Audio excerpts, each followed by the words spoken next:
steel. Dumping.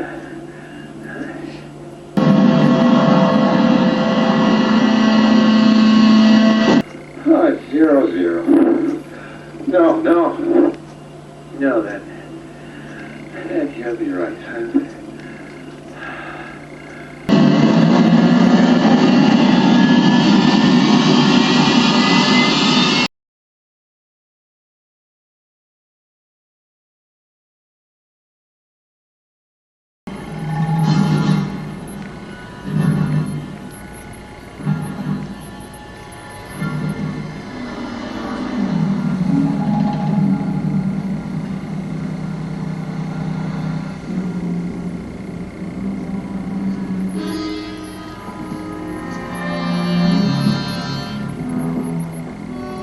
No, Skipper. It's me again. Just me.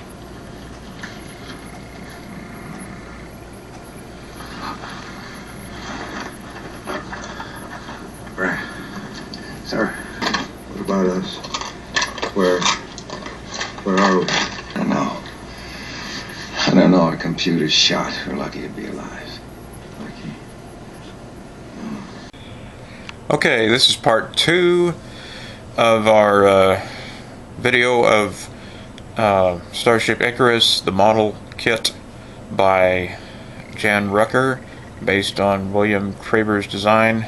I did it in 2 parts because I don't have enough time on YouTube to put it all in one part. Also, there was some editing I wanted to do, but I couldn't because the stupid Windows Movie Maker was screwing up, so it was pretty frustrating. So this is part 2. There's a piece of scrap flash here he gave you to cut into rings to put here. You put 2 rockets there, and here that's the attitude thrusters. So it made a pretty believable, maneuverable ship. And of course the air brakes, if you really wanted to go all out, you could cut those out. I'm going to make it look like it has air brakes, but I'm not going to make them operable. The pieces here you might want to note are angled. They're cut at an angle. That makes them easier to fit in here because this bit right here is at an angle, and the main engines are also cut at an angle so that they will fit in these angled slots here. Okay, that's the rear thrust array, and then I'll sand that off there. And I need to get an airbrush kit, and I'll either airbrush it some kind of a semi-gloss white. I wouldn't do flat necessarily. It look like house paint, but I wouldn't do gloss. Maybe I haven't decided, but I don't want it to look like a car either. I want it to look like a ship that's been out in space a long time and has been taking a beating, going through antimatter storms or whatever it is these things do before they travel through time. Because in the movies, they looked pretty the worse for wear when they landed. All of them did. And, I mean, Taylor's ship looked better than the rest of them, but and when it was in Escape from the Planet of the Apes and the series Planet of the Apes, it didn't even have the red stripes on here anymore. It was really beat up by that point because, and that can be explained in the movie. In real life, what happened was it just got old, and it was also used in another 1969 feature that featured Rod Steiger called The Illustrated Man.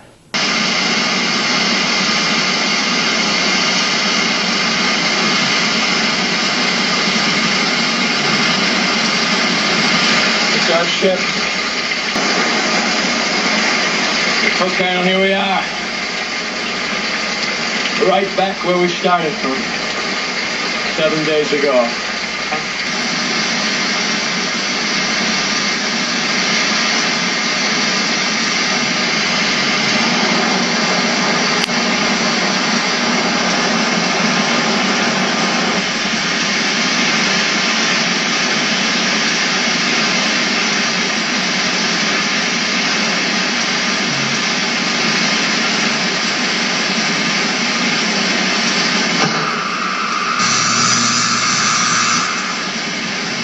And it was got much rain on it. I guess it was. I mean, it was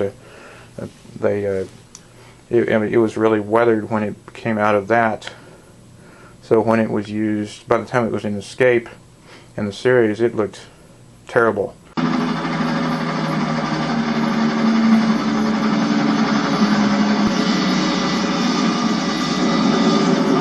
Control Red Baron 5. They spotted what appears to be a spacecraft just outside the surf line.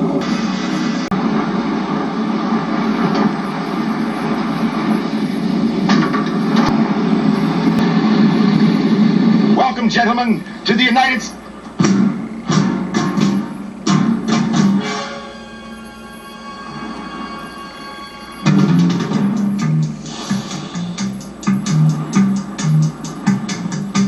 So,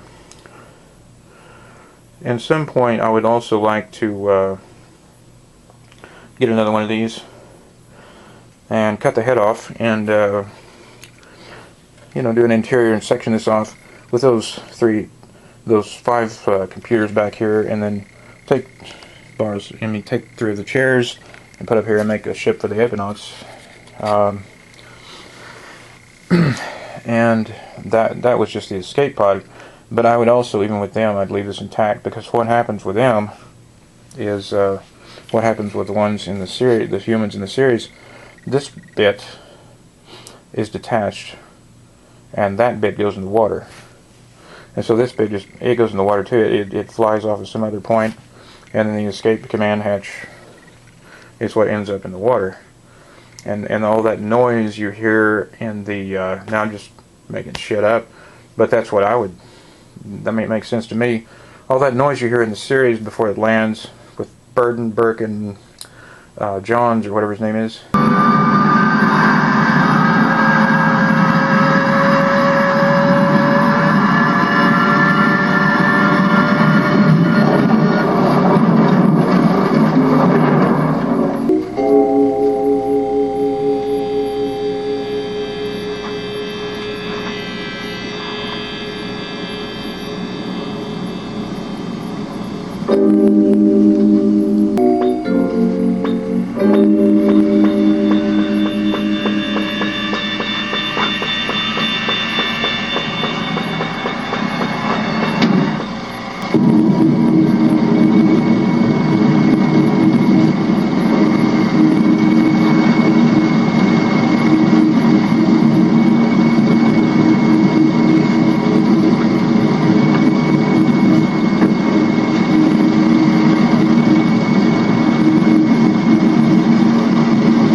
Well, what happened is, there's this game I play, computer game called Robinson's Requiem.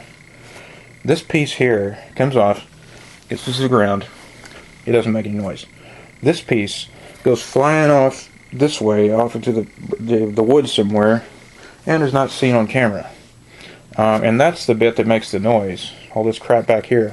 So, you know, you can make up any story you want, but that's the story I'm sticking with.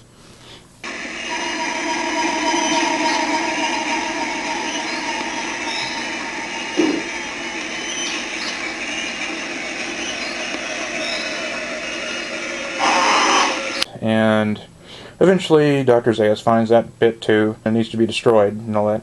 So anyway,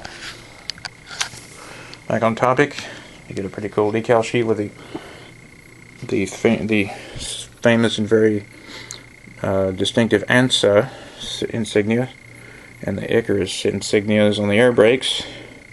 You get cockpit instruments, and I'm guessing some of these go in the hibernation chambers, although I don't know where, because the hibernation chambers really aren't there, although they kind of depict hibernation chambers, and those would fit back there because the people's heads are here. They're going backwards. They're sitting backwards. The ship's moving forward in space for thousands of years, and they're sitting with their feet to the back of the ship and their head toward the front. So you wouldn't see that if you closed it up anyway. But if you didn't close it up, I guess you could detail that out. And I'm thinking about detailing the hibernation chamber out. The signature of the ship is the hibernation chamber. I think that is about it. I will be assembling it, of course, and painting this model. I'm either going to paint it, I think it's called Taffy White. It's a Honda exact car color. I hadn't thought of that, but it might look too shiny. I haven't decided. I'd want to test that on something else, or I might paint it off-white. And if you're going to sand it, don't sand this part. You'll ruin the detail, and everything else probably could. This one is really well done. There's no flash, almost no flash whatsoever, except right here at the tip of the nose. That's no big deal. The windows are real neatly cut out and everything, and the way the hull looks, it actually looks like it would if it was the real ship, because it's supposed to be worn out looking. So I haven't even decided if I even want to mess with sanding this particular one. I'm not really experienced at that kind of sanding, and it would take a lot of extra time.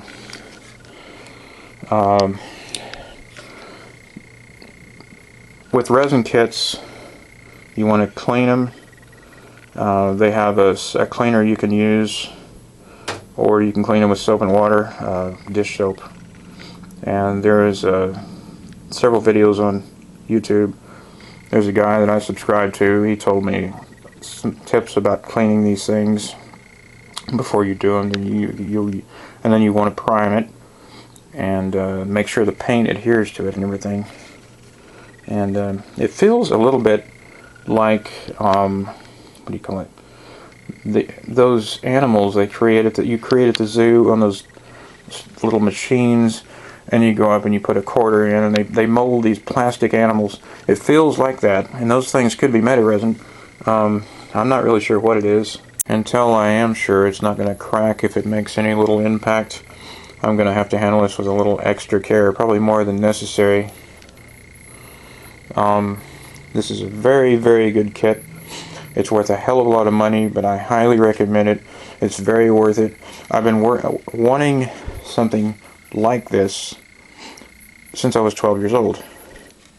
And I've been wanting this kit since I discovered it about 10 years ago. I think that's when he planned to start doing it. He did have some illustrations on his site, Rukr. And this is the closest depiction of what I would have pictured the back of the ship looking like, based on what I saw in Beneath the Planet of the Apes, with the thrust array is pretty much exactly how I would have pictured the thrust array with these rockets looking in both these ships in 1968 and 1970. The first time I watched the movie, and this was a real bummer, I'd actually missed the crash sequence. I got in too late.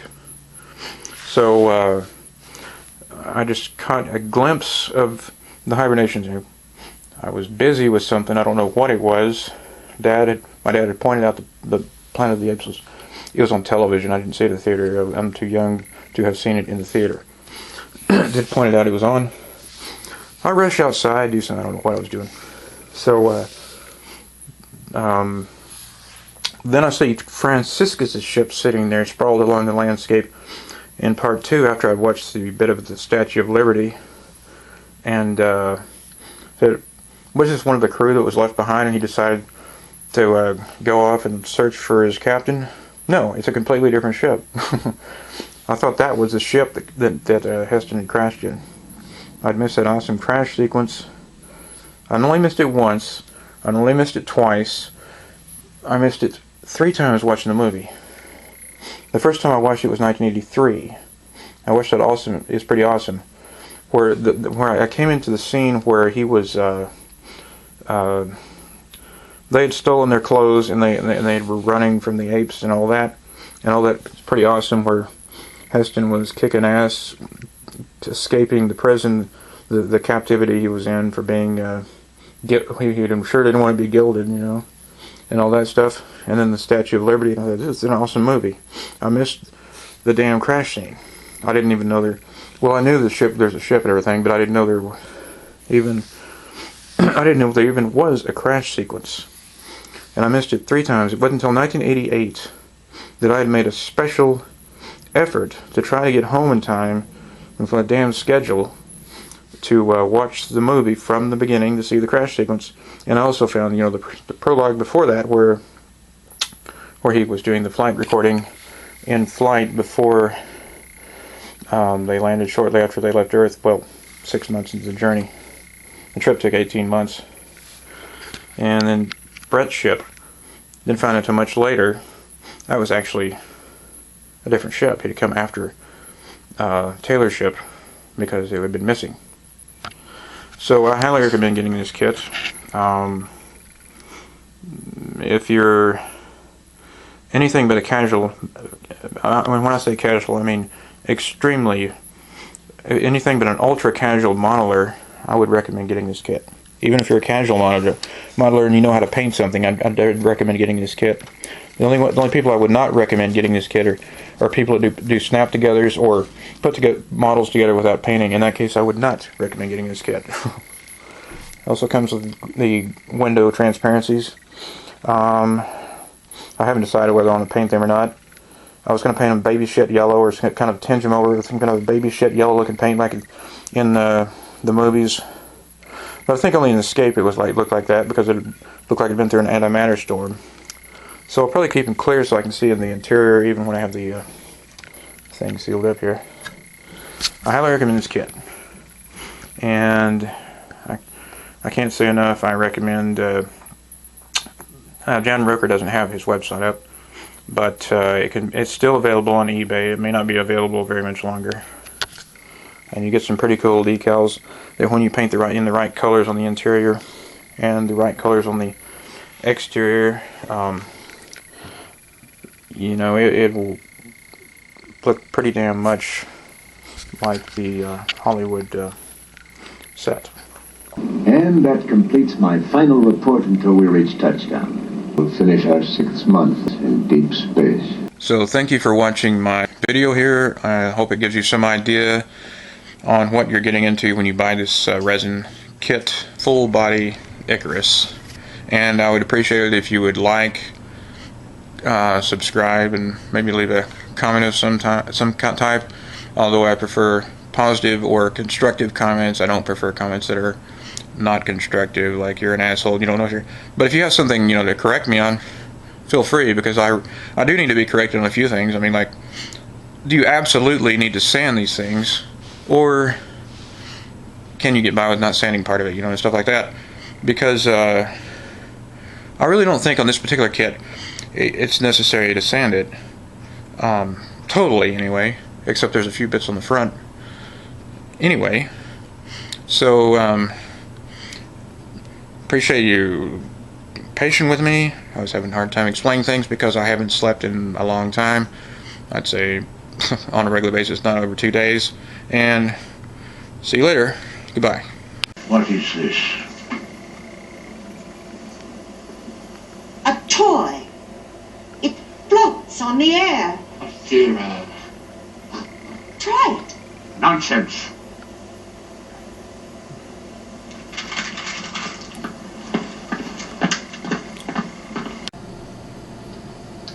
Where did you learn to do this? That planet you say you came from? Read this for me.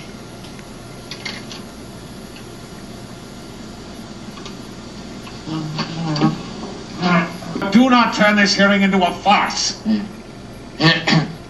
I have come to you from a planet in a different solar system. I am an explorer in space. Stop right there. Let me see that.